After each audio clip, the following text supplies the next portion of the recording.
Hello అందరికీ welcome to Madhu graceful bytes. ఈరోజు మన ఛానల్లో మీకోసం సండే స్పెషల్ ఒక మంచి స్వీట్ ఐటెం అయితే చూపిస్తున్నాను.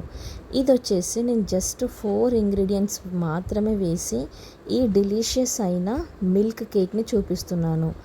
మనం దీంట్లో వేసేది మిల్క్ పౌడర్తో చేస్తున్నాము. ఇన్స్టెంట్గా ప్రిపేర్ చేసుకోవచ్చు, అది కూడా చాలా తక్కువ టైంలో ప్రిపేర్ చేసుకోవచ్చు. మీకు నచ్చినప్పుడు ఎప్పుడైనా కానీ చల్లగా సర్వ్ చేసుకోవచ్చు. ఇది టేస్ట్ మాత్రం చాలా బాగుంటుంది. ప్రతి ఒక్కరూ మీ ఇంట్లో ఇది ట్రై చేయాలి. ఒక్కసారి ట్రై చేసుకున్నారంటే మళ్ళీ చేసుకొని తింటారు, అంత ఫేవరెట్ అయిపోతుంది. ఈ మిల్క్ కేక్ ప్రాసెస్ అనేది చాలా ఈజీగా ఉంటుంది.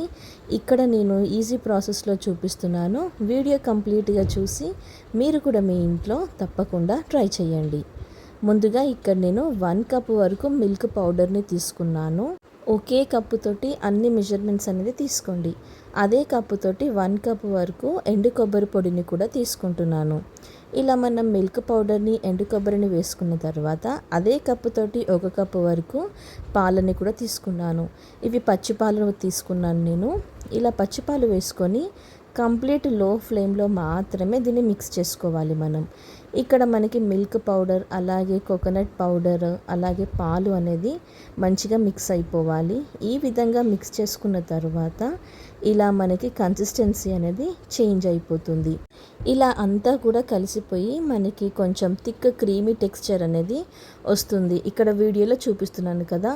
ఈ ప్రాసెస్ అంతా కూడా మనం కంప్లీట్ లో ఫ్లేమ్లో మాత్రమే చేసుకోవాలి. హై ఫ్లేమ్లో పెట్టుకుంటే మనకి మాడిపోయే ఛాన్స్ ఎక్కువగా ఉంటుంది. ఇలా మనకి మంచి క్రీమీ టెక్స్చర్ వచ్చాక దీంట్లోకి నేను 1.5 టీ స్పూన్ వరకు కోకో పౌడర్ని యాడ్ చేసుకుంటున్నాను. కోకో పౌడర్ వేయటం వల్ల కలర్ అనేది చాలా బాగుంటుంది, అలాగే టేస్ట్ అనేది ఇంకొంచెం పెరుగుతుంది.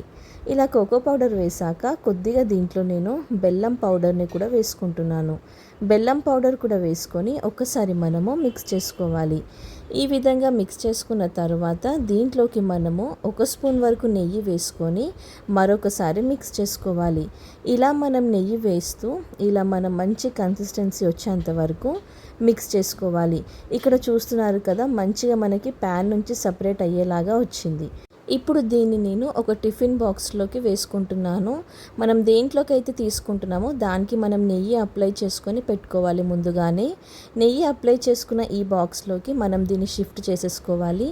ఇప్పుడు దీన్ని మనము ఈక్వల్గా అంతా కూడా స్ప్రెడ్ చేసుకోవాలి.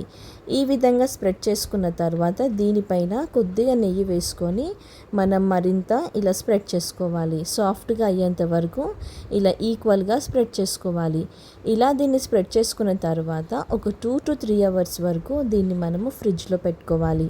ఫ్రిడ్జ్లో పెట్టుకున్నాక మనకి ఎప్పుడు కావాలంటే అప్పుడు దీన్ని మనము తినేయొచ్చు. ఇక్కడ నేనైతే 2 అవర్స్ వరకు పెట్టుకున్నాను. 2 అవర్స్ తర్వాత నేను దీన్ని ఒక ప్లేట్లోకి అయితే వేసేసుకున్నాను. నాకైతే చాలా పర్ఫెక్ట్గా అలాగే టేస్టీగా ఈ మిల్క్ కేక్ అనేది రెడీ అయిపోయింది. చూసారు కదా, చూస్తుంటేనే మనకి తెలిసిపోతుంది ఎంత బాగుందో. మనం కోకో పౌడర్ వేసాం కాబట్టి ఆ కలర్ అనేది కూడా చాలా బాగుంది. ఇలా మనం పిల్లలకి చేసిస్తే వాళ్ళు కూడా చాలా ఇష్టంగా తింటారు. ఇక్కడ నేనైతే ఇలా పీసెస్ లాగా కట్ చేసుకొని సర్వ్ చేసుకున్నాను. ఇక్కడ మనం చేసుకుందే మిల్క్ పౌడర్తో కాబట్టి ఆ స్వీట్నెస్ అనేది చాలా బాగుంటుంది. అలాగే దీంట్లో కొద్దిగా మనం బెల్లం కూడా వేసి చేసుకున్నాం కాబట్టి పర్ఫెక్ట్గా ఉంటుంది. చూసారు కదా మిల్క్ కేక్ మిల్క్ పౌడర్తో ఎలా ప్రిపేర్ చేశానో ఇన్స్టెంట్గా. మీరు కూడా మీ ఇంట్లో తప్పకుండా ట్రై చేయండి. ట్రై చేశాక ఎలా కుదిరిందో కామెంట్ చేయండి. Thank you for watching Madhu graceful bytes. Like, share, subscribe.